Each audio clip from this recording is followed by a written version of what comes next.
తెలంగాణ రాజకీయాల్లో తెరవెనక నాటకాలు సాగుతున్నాయి. చట్టం తన పని తాను చేసుకుపోతోంది అని నాయకులు రోజు ప్రసంగాలు దంచుతారు కదా. మరి అదే చట్టం సామాన్యుడికి ఒకలా, రాజకీయ నాయకుల పిల్లలకు మరోలా ఎందుకు పని చేస్తోంది అంటూ BRS working president Kalvakuntla Taraka Ramarao media సాక్షిగా విరుచుకుపడ్డారు. మీడియా ఇంకా ఆయన ఏమేమి మాట్లాడారో ఆయన మాటల్లో, బండి సంజయ్ కొడుకు స్థానంలో ఒక సామాన్యుడి కొడుకు ఉండి ఉంటే పోలీసులు, ఈ ప్రభుత్వం ఇలాగే వ్యవహరించేవారా? ఇది ఈరోజు ప్రతి తెలంగాణ పౌరుడు అడుగుతున్న ప్రశ్న.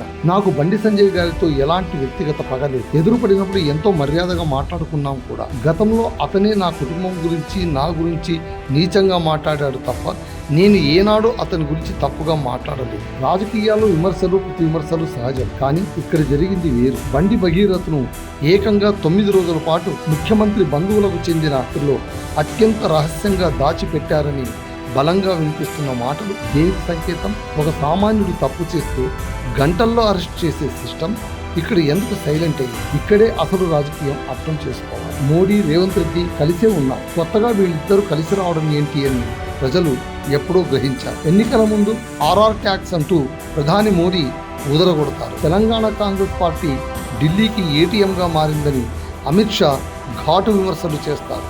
కానీ అధికారంలో ఉన్న కేంద్రం తీసుకున్న చర్యలు ఏవి? శూన్యం. ఇటీవల జరిగిన ఈ బండి సంజయ్ కొడుకు వ్యవహారంలో రేవంత్ రెడ్డి తీరు చూస్తే ఎవరికైనా అర్థం కావట్లేదా? కాంగ్రెస్, బీజేపీ తెర వెనక ఎంతలా కలిసి పనిచేస్తున్నాయో. అంటే దీని అర్థం ఏంటి? నీ అక్రమాలు అన్నీ నాకు తెలుసు, నాతో కలిస్తే నా వాషింగ్ మిషన్లో వేసి నిన్ను స్వచ్ఛంగా బయటికి తీస్తాను అని మోడీ రేవంత్ రెడ్డికి పరోక్షంగా పిలుపు ఇచ్చారా? అందుకే ఈ కేసులో ఇంత మెతక వైఖరి అవలంబిస్తున్నారా? ఈ అపవిత్ర కలయికను తెలంగాణ సమాజం నిశితంగా గమనిస్తోంది. ఈ మొత్తం చీకటి ఎపిసోడ్లో ఒకే ఒక ఆశా కిరణం ఆర్ఎస్ ప్రవీణ్ కుమార్. బాధిత మైనర్ బాలికకు న్యాయం జరగాలని ఏకైక లక్ష్యంతో రోడ్డెక్కి పోరాడిన ఆర్ఎస్ ప్రవీణ్ కుమార్ కానీ, న్యాయం అడిగినందుకు ముఖ్యమంత్రి రేవంత్ రెడ్డి ఏమంటారు? ఆర్ఎస్ ప్రవీణ్ ఏమన్నా జడ్జి అనుకుంటున్నారా అని అహంకారంతో మాట్లాడతారు రేవంత్ రెడ్డి. ఆర్ఎస్ ప్రవీణ్ కుమార్ జడ్జి కాకపోవచ్చు, కానీ భవిష్యత్తులో నీలాంటి వాళ్లకు చట్టం గురించి, న్యాయం గురించి